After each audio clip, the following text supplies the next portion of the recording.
સામે છેતરપિંડી અને દસ્તાવેજી ફોર્જરીનો ગંભીર મામલો સામે આવ્યો છે। એ ફરિયાદી પ્રવીણ અગ્રવાલે સમગ્ર કૌભાંડને માસ્ટરમાઇન્ડ વસંત ગજેરા હોવાનો આક્ષેપ કર્યો છે।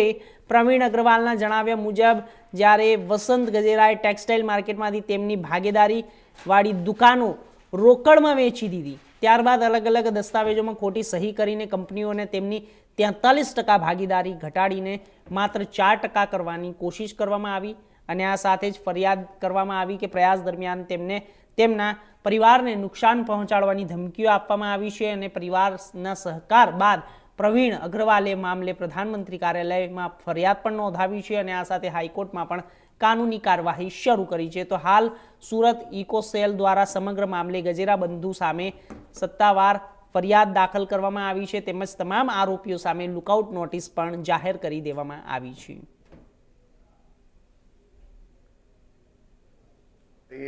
और મારા પરિવારની 15 જેવી જગ્યાએ નકલી સાઇન કરીને મારો કંપનીમાંથી હિસ્સો ઘટાડી દીધો और મારા ડિજિટલ નકલી બનાવીને મને ડાયરેક્ટર પદથી ઇસ્તીફો લઈ લીધો, નકલી સાઇન ખોટી સાઇન કરીને। સર કેટલા રૂપિયાની આ છેતરપિંડી આપણી સાથે થઈ હતી? આ લગભગ અમને ઇકોસેલમાં આપી છે 1928 કરોડની એ લોકો છેતરપિંડી કરી છે કંપનીમાં। સર આજે ફરિયાદ જે ઉલ્લેખ કરવામાં આવ્યો છે પીએનબી કૌભાંડના દારૂ ચોકસી સાથેના કનેક્શનમાં, કઈ રીતે એમની સાથેના સંબંધો હતા અને આ સમગ્ર સ્કેમનો આરોપી કોણ છે?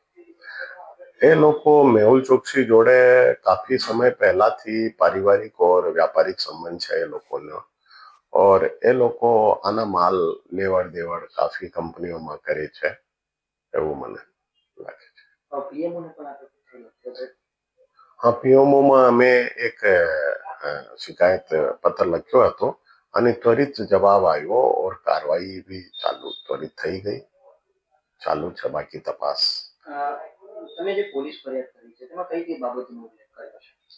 અમે પોલીસ ફરિયાદમાં બધી જે મારા સાથે થઈ ઘટના, મારો હિસ્સો ઘટાડી દીધો, મારી ડાયરેક્ટરશીપ પદથી નીકાળી દીધો और એટલો રોકડાનો એ વ્યવહાર કરી લીધો, અહીંયાથી રોકડા મોકલીને પાકામાં મંગાવીને ચેકથી મંગાવીને એ બધાનું અમે શિકાયત કર્યું છું કે કંપનીમાં બહુ મોટી રકમ રોકડામાં લેવે છે और એ બીજી જગ્યાઓમાં વાપરે છે ખરીદી કરવામાં।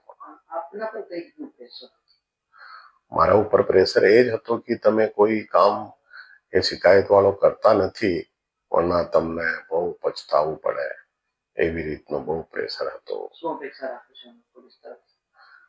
पुलिस और सरकार मारो पूरो सहयोग કરી રહી છે।